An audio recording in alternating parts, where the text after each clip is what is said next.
Hello, Polyphant here. I'm a graduate architect from Ireland, with about 4 years of experience in the profession. 2 in the Republic of Ireland and 2 over in British Columbia and Canada. I felt spurred on to record this when the academic agent made the move to begin investigating architecture, and its wider relationship to culture, society and politics. This is an area of discussion that has always fascinated me. Having been quite left-wing in my younger days, I felt that architecture could be a very powerful tool, one which could help remake the world for the better. I entered into architecture school in 2009, immediately after the financial crisis. I was vehemently pro-Palestinian. This was largely due to the apparent similarities between the struggles of the Palestinian and Irish peoples. In my young mind, Israeli settlements were the equivalent of planter towns in the island of Ireland. And through this interest and related activism, I was exposed to much of the theory of the radical left. By the end of my first year in college, the Republic was bankrupt, and was saved from its own fiscal incompetence, it appeared anyway, by the European Union and the IMF. The nation was in a bad way. A now incomprehensible building-driven property bubble had burst, leaving the nation littered with unfinished, unusable developments. And a populace which shouldered massive debt and a hugely reduced ability to service said debt. Much of my time in university be framed by this context, with projects centered around urban renewal and generally just getting things to work. With these projects I leaned heavily towards communal buildings, believing that profound community cooperation would be the solution to the problems left behind by capitalism. By my third year, the Occupy movement had begun. Discussion of this is widespread in our small architecture school, driven more often than not by the lecturers, and me, with my existing interest in activism and my interest in left-wing politics, allowed me to partake in the discourse with a passion and depth of understanding which I felt anyway was beyond that of my peers. This was possibly the peak of my left-wing idealism, to the point where I almost skipped out in school to attend the camp. In my school we were encouraged to take a year out following third year, and in that time moved over to London, where I worked essentially as a gopher for a project manager on 2 developments, one in Marble Arch and Oxford Street respectively. In my free time I'll join the London chapter of Architecture for Humanity, where I was able to explore the reality of cooperative community-driven projects. And I witnessed the stark contrast between capital-driven commercial projects, which proceeded like a war campaign, and community projects, which moved glacially by comparison. I also attended anarchist book fairs and visited various squats, and witnessed some of the fallout which was in the aftermath of the London riots. I both liked London, and at the same time was somewhat disturbed by the reality of this huge globalised world city. The sheer inequality I saw juxtaposed against the huge wealth. It was, I guess, to me at the time, the purest expression of capitalism and the global system that I'd yet witnessed. This in tandem with the failure of the Occupy movement and the frustrating pace of work with the AFH's community projects left me with some of my earliest doubt as to the validity of my youthful ideals. Soon I returned to Ireland in order to attend the final 2 years of my architecture programme, where they really just let us go wild. One elective, Utopian Studies, had a profound impact on me, where as a class we designed a futuristic settlement from a book called The Woman on the Edge of Time. This was a community based around the precepts of a form of anarcho-syndicalism, and to be frank, I was the only person in the class who took it in any way seriously. This experience led me down a new line of inquiry. This settlement, where the book was based, was essentially self-sufficient, and following this for my final year project, I became interested in the idea of a utopian project for Ireland, as an energy-independent nation. My interest in this concept originated partially from my experience of London. Part of me felt, or even feared, that Ireland would be lost in the sheer scale and motion of the world that this city suggested, and also by the seemingly irreparable damage done to the nation by international capital and supranational institutions. To this day, we still have a huge housing crisis in the country, and growing inequality to boot. My project was initially to be a huge monumental thermonuclear power plant, capable of powering the entire nation in one shot. In one sweep, it would eliminate the majority of our emissions, especially if developed in tandem with mass electrification of transport, etc. It would be a project in my mind that would help see Ireland less dependent on the global system to which it had been indebted. It was also a sort of commentary on the infinite growth demanded by capitalism and the inability of existing green technologies to ever keep pace with this demand. Needless to say, my lecturers were absolutely gobsmacked and horrified by my interest in what in their minds was a dangerous, malign power source, and after some debate, the project shifted in a more green direction. Pretty, socially acceptable wind power, utterly useless and potentially aesthetically ruinous for the nation, but I put my head down and just got on with it. That final year was really the beginning of my red pilling, I guess. Suddenly, it was apparent to me that progress in the mind of my educators could only be achieved in a manner in line with their dogma: green power, because fossil fuel and nuclear power are bad. Planted green roofs are great because they give the appearance of sustainability, even though they are and they are not, as do loud, massive windmills scattered throughout the countryside.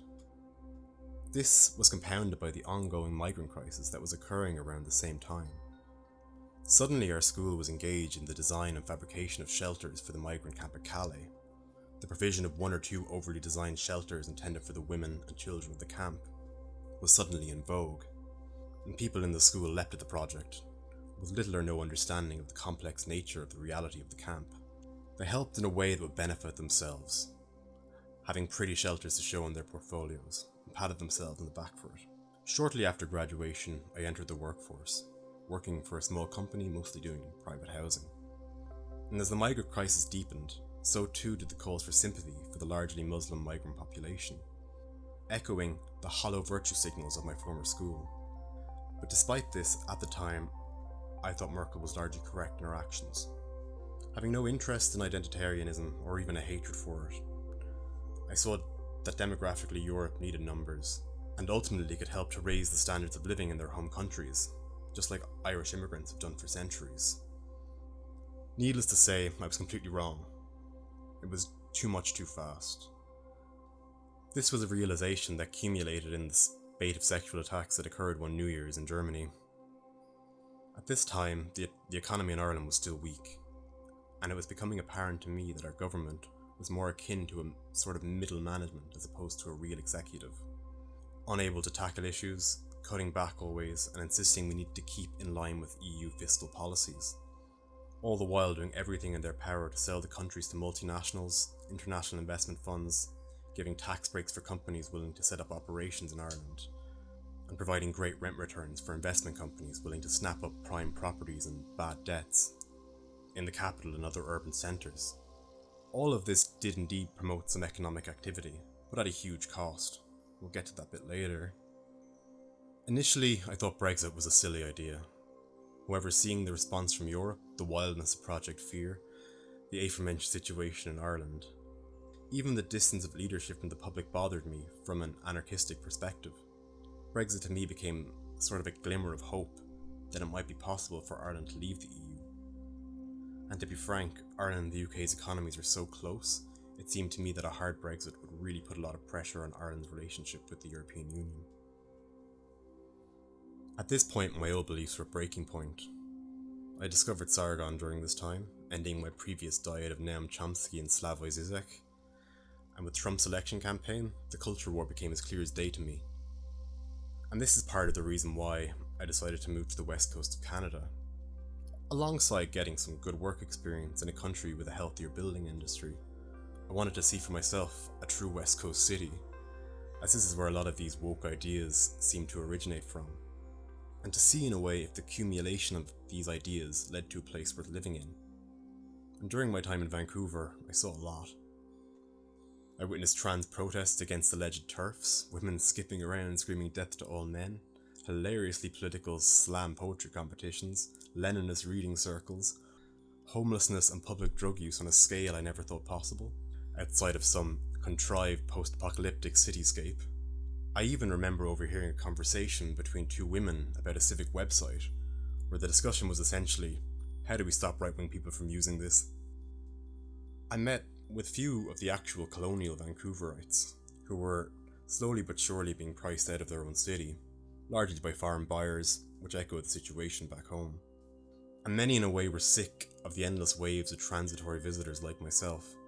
I have to say I met some pretty base prairie folk in my time there, and the odd person you'd meet from Victoria. Overall it was fun. I got a decent job and experience I never would have gotten back home. Constantly rising property prices in the city meant money was never an issue for any of our clients. Housing was a safe investment. But at the same time, the place felt like nowhere. Not the kind of place where you could really put down roots. And after 2 years I returned home. Since returning home I quickly found work and decided to pursue professional registration as an architect. But the realities of the long-term economic to Ireland's construction industry from 2008 have constantly frustrated my work. We have a housing shortage. Many people still cannot get mortgages, as all of our financial institutions have to meet very strict reserve rates under EU central bank policy. Small and medium developers are very nervous about committing capital to projects for the above reasons.